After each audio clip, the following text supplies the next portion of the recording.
Alright, it's time for another math easy solution here to discuss basically inequalities, look at some examples on it. In my earlier video I summarized these rules for inequalities. I'm not going to go over them today, but you can see the summary in the video link below.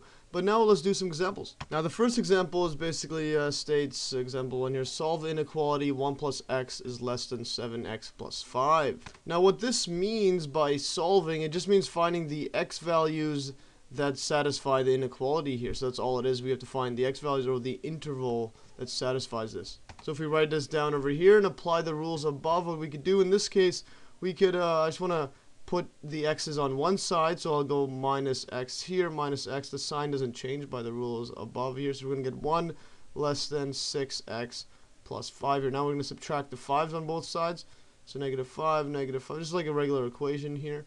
This is just going to be negative 4 less than 6x here. And now divide by 6 on both sides. The sign doesn't change still. And now we're going to get this. We're going to get x is less than negative 4 over 6. Or this equals to negative 2 over 3 here. So our answer is basically x is less than 2 over 3. So this, all values of x that's less than this satisfies the above equation. Or you could write it in open interval form like this, negative 2 over 3 and infinity. These are open intervals, so it doesn't equal these. You can see in the video link below on open and closed intervals. It's pretty useful, and you could write intervals like this. So this could be the answer. Oh, actually, I made a mistake here. This is greater than, not less than.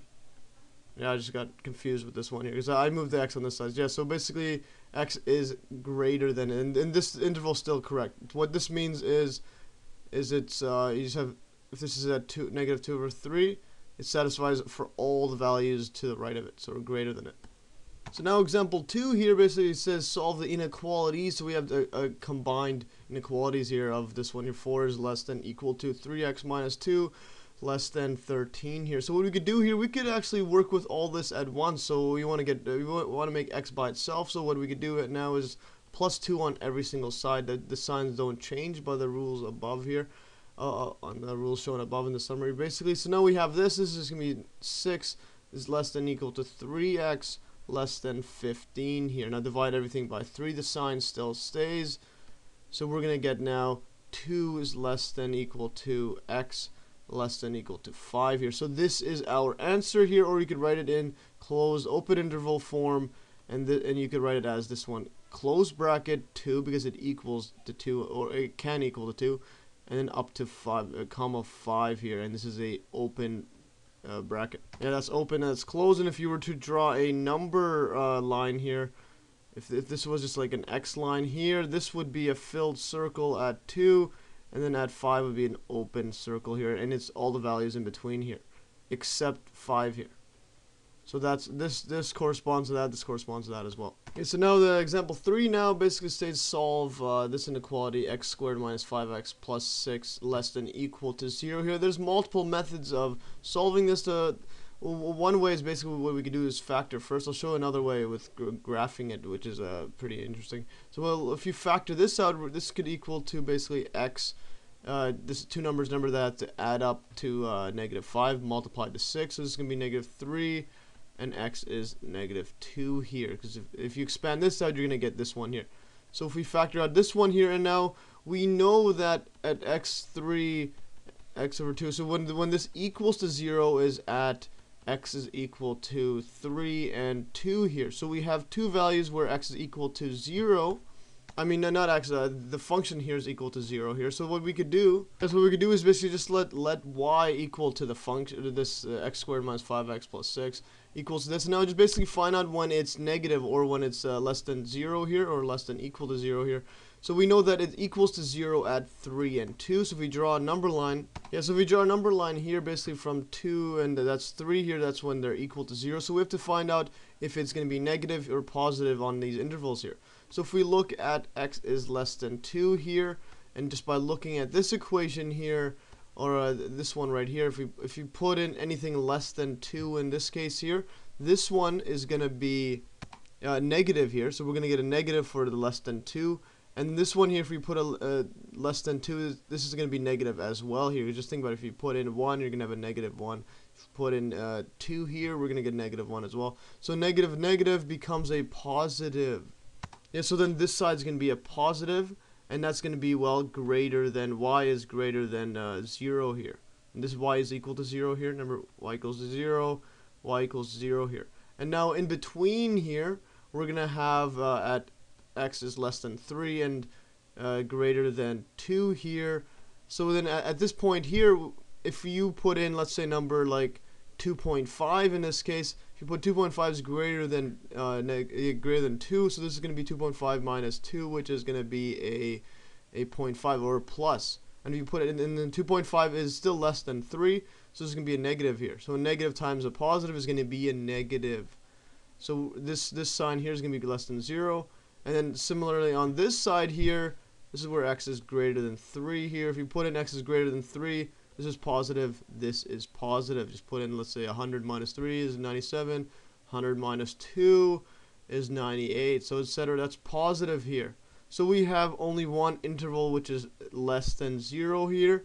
So then in this case, this is our answer here. So then the solution is basically 2 is less than equal to, because that's this one here, less than equal to x less than equal to 3 here. So this is the interval that we this is the only interval that satisfies inequality here. And you could also write this in closed form, 2 and 3 here. And you can see video link below on these as well. So this just means that it can equal 2 and 3 at the endpoints. Also, another method is if you were to graph this y equation, x squared minus 5x plus 6, as you can see, it graphed it with Google here, and you just find out where it's going to be less than 0 here. And as you can see, it's 0 at 2 and 3, and it's only less than it's only less than 0 in between 2 and 3 here, so you could just use this. Yeah, now I have basically copy and pasted that graph here, as you can see, so we could just look at if we add some to the graphing calculator, well, now we could just graph that function and find out where it's less than equal to 0, and this is the interval here, that's 2 and this is 3, so this is what we get here. Okay, so now we'll do one more example. Basically, this one is a bit more complicated. This one, example 4, solve this one. X cubed plus 3x squared is greater than 4x, so solve for the x values here. What you should do here, you shouldn't cancel the x's with an inequality because you're going to have to use these for the interval. So what we could do, just shift all of the x values onto one side here. So we could just minus 4x on both sides here. So we're going to get now, we're going to get this equation here greater than 0 here. So now we just have to solve this for greater than 0. What we can do is factor this out or graph it like above. But if you don't have a graphing calculator, we'll just factor this out.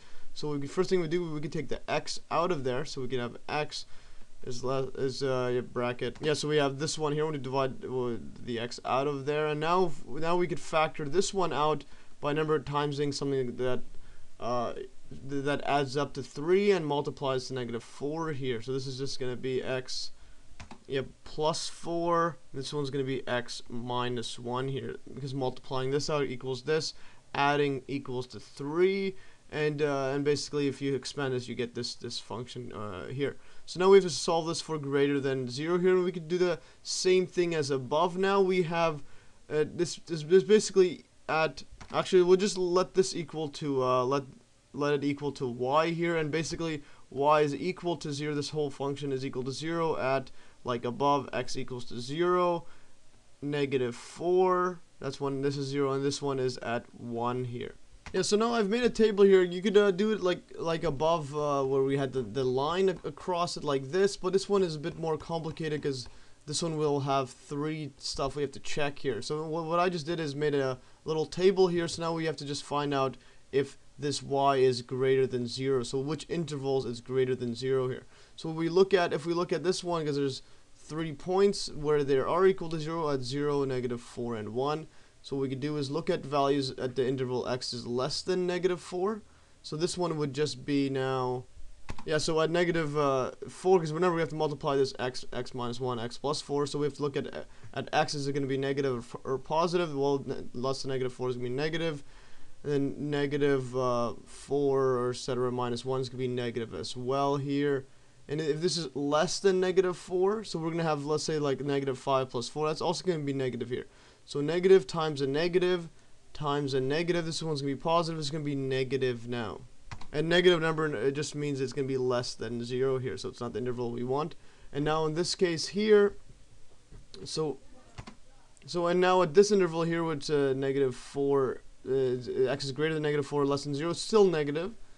And now even this one here is less than 1 here. Since it's a negative number minus a negative, minus any number is going to be negative as well here. And now in this case here, this is going to be a positive, because this one's going to be, let's say, like a negative 2. Negative 2 plus 4 is 2, so this is going to be a positive. And now we're going to have a negative times a positive. This is going to be positive, positive. So it's going to be positive here, or greater than 0.